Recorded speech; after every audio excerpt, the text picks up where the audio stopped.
काय नाही जेवलो ना ते चालतोय चालतोय.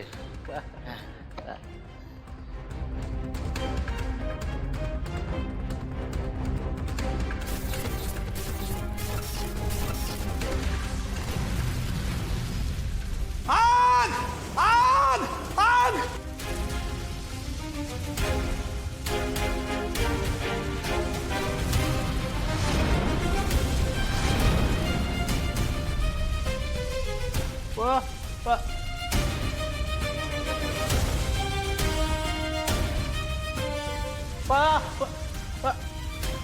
आपल्या समोरचं संकट टळणार आहे का?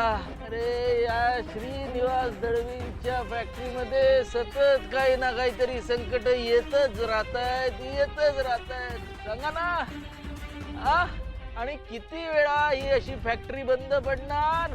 काय नाही, हे असं सतत चालू राहिलं तर आपल्या नोकरीचे वांदे होणार. पोरांनो, आपल्या हक्कासाठी आपल्यालाच आवाज उठवावा लागणार.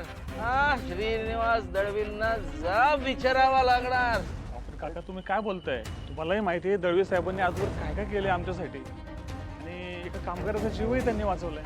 अरे पण ती वेळ आली कशावरून आली याचा विचार केलाय का तुम्ही?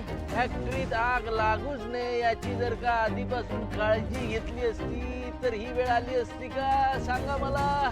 हे फक्त आणि फक्त श्रीनिवास दळवींच्या निष्काळजीपणामुळे आणि पैशांच्या लोभापायी झालंय. हे सगळं आपल्या जीवावर उठलंय. आता आपल्या घरातली चूल बंद होणार, घरातल्यांची पोटं कशी भरायची ते काय नाही. आता आपल्या हक्कासाठी आपल्यालाच आवाज उठवावा लागणार. आपल्यालाच त्या श्रीनिवास दळवींना जाऊन प्रश्न विचारावे लागणार. चला. बरोबर आहे काकांचं. आपल्याला श्रीनिवास दळवींना प्रश्न विचारावे लागतील आणि त्यांना उत्तर द्यावी लागतील. चला चला चला. माझ्या मनात काय किती परीक्षा घेणार, थकत कसा नाही देवच. आई, मी नेहमी म्हणताना देवाला हवी तेवढी परीक्षा घेऊ दे, आपण त्यातनं तावून सुलाखून निघायचं. आजही तसंच होणार आहे. विक्की भाऊजी बरे होणार आहेत लवकर. बाबा हे शॉर्ट सर्किट झालं कसं? मलाही तेच कळत नाही हरीश.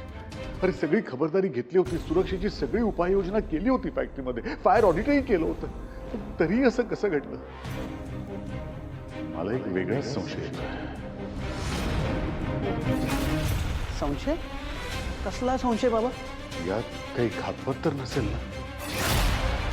कोणीतरी मुद्दाम तर ही आग लावली नसेल? काय हो, असं कोण का करेल? ते मलाही माहित नाही नक्की, पण तरी असं वाटतंय का? बाबा ऐका ऐका, तुम्ही ना अजिबात काळजी करू नका. मी ना आपल्या फॅक्टरीमध्ये जातो आणि CCTV फुटेज चेक करतो. त्यातून नक्की काहीतरी सापडेल. हां, मी लगेच जातो, तुम्ही काळजी घ्या.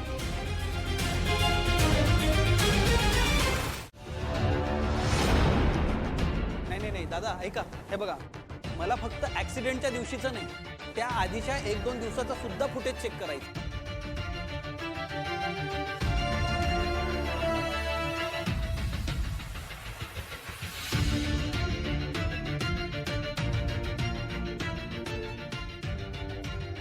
यार, हे असं रफली चेक करत बसलो ना तर काहीच हाती लागणार.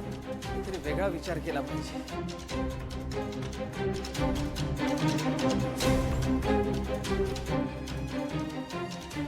एक मिनिट दादा दादा, ते तुम्ही आत्ता आधी जे लावलं होतं ना फुटेज, ते जरा परत लावा.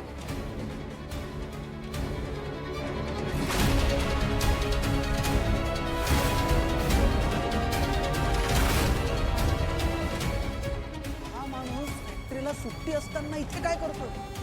तेही चेहरा कव्हर करून. नक्कीच काहीतरी गडबड आहे, बाबांना सांगायला पाहिजे.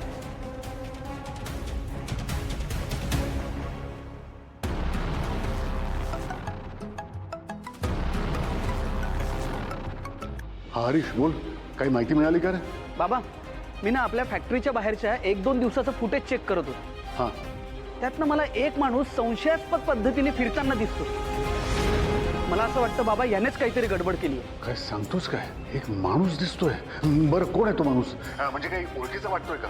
किंवा काही फुटेजमध्ये चेहरा दिसतोय त्या माणसाचा? म्हणजे काय आपण हे फुटेज पोलिसांना देऊ शकतो? त्यांना शोधायला बरं पडेल. नाही ना बाबा, ऍक्च्युली त्याने ना चेहरा कव्हर केलाय, त्यामुळे ना अजिबात काही कळत नाही. याला शोधायचं कसं ना हे सुद्धा कळत नाही. हरीश, तू एक काम कर, फॅक्टरीच्या आसपास जरा चौकशी कर. गेले 2-3 दिवसात एखाद्या माणसाला संशयास्पदरित्या फिरताना कोणी पाहिलंय का? आणि मग खास करून छोट्या टपरीवाल्यांना विचार, आणि आपला पानवाला आहे बघ त्याला विचार. त्याला कदाचित काहीतरी माहिती असेल. क्या बात है बाबा, कमाल आहात तुम्ही, ब्रिलियंट आहात, कमाल. मी असंच करतो. हो हो हो, ठीक आहे ठीक आहे, ठेवतो बाबा.